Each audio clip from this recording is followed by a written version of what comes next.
গ্রামের বাড়িতে বেড়াতে আসলে শুধু ঘন ঘন দাওয়াত খাওয়া পড়ে। আজকে একজনের বাড়ি তো কাল অন্যজনের বাড়িতে। গতকাল আমাদের বাড়িতে বাকি সবার দাওয়াত ছিল, আমার খালা শাশুড়ি সহ আমার ননস নন্দাই সবাই এসেছিল। আর আজকে আমার বড় ননসের বাসায় আমাদেরকে দাওয়াত করেছে। চাচাতো ভাইয়ের সাথে বিয়ে হওয়ার কারণে আমার ননসের বাপের বাড়ি শ্বশুর বাড়ি এক বাড়িতেই, আমাদের সামনাসামনি ঘর, তাই দাওয়াতের জন্য আলাদা করে রেডি হওয়ার প্রয়োজন নেই। এসে দেখছিলাম রান্নার কাজ কতটুকু এগিয়েছে। এখানে এক পাশে কাটাকুটি চলছিল, অন্য পাশে রান্না শুরু হয়ে গেছে। আমার ননস নিজে রান্না করছে। মুরগির রোস্ট করা হবে, তাই মুরগির মাংসগুলো ভেজে নিচ্ছে। অন্য চুলায় গরুর মাংস রান্না করছে। আমার ননস যেখানেই যায় তাকে রান্না করতে হয়, কারণ তার রান্না অনেক মজার হয়। আমার নন্দাই তো সবসময় প্রশংসা করে। এই ঘরে রান্না বান্না হচ্ছে, আর অন্যদিকে আমার জামাই আর দেবররা মিলে আম, চালতা, তেঁতুল দিয়ে মাখাচ্ছে। এই বছরের প্রথম কাঁচা আম বাড়িতে এসেই খেয়েছি। আমগুলো এখনো খুব বেশি বড় হয়নি, তবুও কারো যেন আর তর্স হয়েছে না। অনেকদিন পর সবাই একসাথে হয়েছে, তাই সবাই একসাথে বসে আম আর চালতা বানিয়ে খাচ্ছে। গ্রামে আসার পর খোলামেলা জায়গা পেয়ে আমার মেয়ে অনেক খুশি। সারাক্ষণ উঠোনে কাদামাটি নিয়ে খেলা করে। শহরে গেলে তো আবার ঘরবন্দি হয়ে যাবে, তাই কোনো কিছুতে আর বারণ করছি না, ও নিজের মতোই খেলছে। কে জানি ওকে একটা আইসক্রিম দিয়েছে, ও সেটাও খাচ্ছিল। এমনি সময় আমি ওকে আইসক্রিম খেতে দিই না,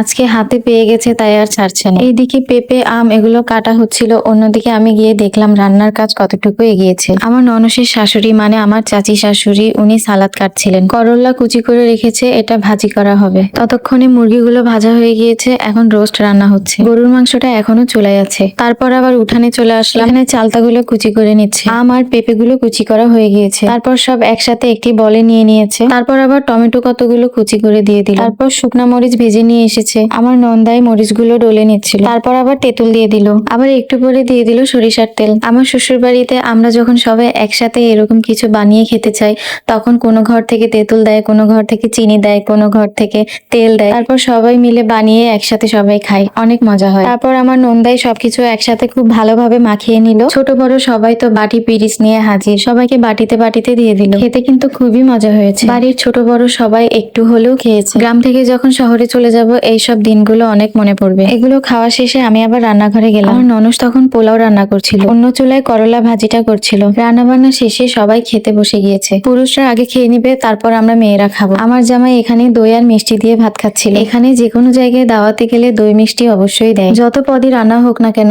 শেষ পাতে দই আর মিষ্টি সবাই চায়। এই দইটা মহিষের দুধ দিয়ে তৈরি করে, খেতে কিন্তু অনেক মজার হয়। আপনারা এই দইটা কখনো খেয়েছেন কিনা অবশ্যই কমেন্ট করে জানাবেন। ভোলাতে কিন্তু মহিষের দুধের দই অনেক বিখ্যাত। পুরুষদের খাওয়ার পরে আমরা সবাই খাওয়া দাওয়া করে নিলাম। রান্নাগুলো অনেক মজার হয়েছে। এভাবে কেটে গেল গ্রামের আরেকটা দিন। ভিডিওটি ভালো লেগে থাকলে লাইক কমেন্ট করে পাশে থাকুন, আমাদের জন্য দোয়া করবেন। আল্লাহ হাফেজ।